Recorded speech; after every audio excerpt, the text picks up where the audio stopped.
Bei sengender Hitze auf dem Parkplatz die Küche der Truckerfahrer. Das ist Alltag. Wenn man hier so steht auf dem Rastplatz in der prallen Sonne, dann wird so eine Kabine 60 Grad heiß. Zwischen Lohndumping und Unfallrisiko. Der Druck auf die Männer auf der Straße ist hoch. Durch den Stress, durch den Druck greifen auch viele manchmal zum Alkohol. Max schaut auf die Arbeitsbedingungen der Lkw-Fahrer und was sie wirklich bezahlt bekommen. Freitagnachmittag an der Raststätte Taunusblick. Wir sind unterwegs mit dem Aufklärungsteam Faire Mobilität. Die Beratungsstelle gehört zum Deutschen Gewerkschaftsbund. Regelmäßig sind sie auf den Raststätten unterwegs, klären Lkw-Fahrer über ihre Rechte auf. Beim Lohn fängt es an. Es wird quasi flächendeckend, egal welchen Lkw Sie hier ansprechen, gegen das Mindestlohngesetz verstoßen. Diese Leute bekommen alle sehr geringe Tagessätze. Das geringste, was ich heute gehört habe, war 60 € pro Tag. Wir treffen Radek, einen polnischen Fernfahrer. Nun ist er schon 3 Wochen unterwegs. Er hat Glück, sein Truck ist neu. Darauf ist er stolz. Ja, also hier schlafe ich. Und das ist der Kühlschrank. Seit 10 Jahren auf der Straße fährt er für einen polnischen Spediteur. Offen spricht er über das, was andere lieber nicht vor einer Kamera sagen. Maria Agnol von der Beratungsstelle fasst es für uns zusammen. Er kriegt 2.840 Zloty Grundlohn, das sind ungefähr 660 € brutto. Und er kriegt noch eine Kilometerpauschale. Und diese Kilometerpauschale, 11 Cent pro gefahrenen Kilometer. 900 € sind das für ihn im Monat. Einmal nennt es sich Kilometergeld wie bei Radek. In anderen Fällen nennen Arbeitgeber es Spesen oder Prämien. Generell sind solche Abhängigkeitsvergütungen verboten. Das hat das Europäische Parlament schon 2006 so beschlossen.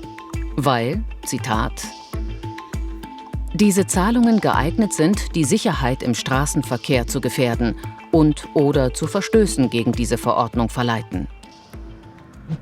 Außerdem ersparen sich die Arbeitgeber so die Sozialversicherungsabgaben. Es ist ja nicht nur so, dass die Arbeitgeber, also die gegebenenfalls dann auch in Litauen oder in Polen oder in Rumänien oder anderen Ländern eben sitzen, eigentlich verpflichtet wären, diese hohen Mindestlöhne zu zahlen, sondern insbesondere auch die Auftraggeber. Und die sitzen natürlich in aller Regel dann in Deutschland. Deswegen fahren die Fahrer ja hier auch. Und diese Firmen haben auch eine Verantwortung dafür, dass nicht gegen den Mindestlohn verstoßen wird.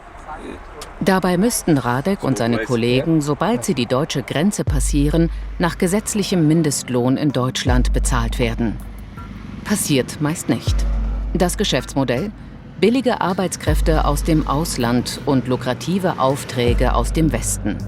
Die Zahl der Führerscheine, die außerhalb der EU ausgestellt wurden, hat sich innerhalb der letzten 10 Jahre verfünffacht. Max in Langgöns bei der Spedition Borg. 2.800 € brutto zahlen sie einem Lkw-Fahrer. Alles im Tariflohnbereich. Trotzdem fehlen ihnen 50 Fahrer. Kurt Metz, Fuhrparkleiter, ist wütend. Der 70-Jährige ist mit seinem Latein am Ende. Fahrermangel, das könne er nicht mehr hören. Den habe man doch selbst provoziert. Die Problematik liegt eigentlich daran, dass wir in Deutschland nur Fahrer auf die Lkw sitzen können, die einen gültigen EU-Führerschein haben. Während unsere Wettbewerber aus Polen, polnische Firmen, die können auch Fahrer einstellen aus Georgien oder aus der Ukraine oder aus Belarus. Etwa 80% der Güter in Deutschland werden über die Straße transportiert. Und es werden immer mehr. Auch ein Grund dafür, warum geschätzt 60.000 Fahrer deutschlandweit fehlen. Bei der Spedition Borg stehen derzeit 22 Lkw still. Für den Lebensmittelhandel müssen jetzt Subunternehmer fahren. Jannik Eding ist einer der wenigen Auszubildenden in der Spedition. Noch darf er jeden Abend nach Hause. Noch kennt er nicht die Nächte im Führerhaus. Die sind Alltag für die Truckerfahrer. Obwohl Übernachten am Wochenende im Lkw laut europäischem Gesetz verboten ist. Wer hält sich daran? Zurück auf die Raststätte Taunusblick. 18 Uhr. Die Trucker drängeln sich. Michał aus Polen weiß, wenn er jetzt nicht rausgefahren wäre, muss er später möglicherweise lebensgefährlich auf der Auffahrt stehen. Es werden oft Unfälle gemeldet. Da fuhr mal ein Pkw nachts auf dem Parkplatz. Der Fahrer war sofort tot, weil er mit hoher Geschwindigkeit in einen Laster gekracht ist. Der Grund dafür? Allein in Hessen fehlen etwa 3000 Parkplätze laut Bundesverkehrsministerium. Die Gewerkschaft Verdi fordert nun eine Art Sozialmaut. 1 Cent pro Mautkilometer soll in die Infrastruktur der Parkplätze fließen. Auf die Mautkilometer 2022 gerechnet wären das 400 Millionen Euro.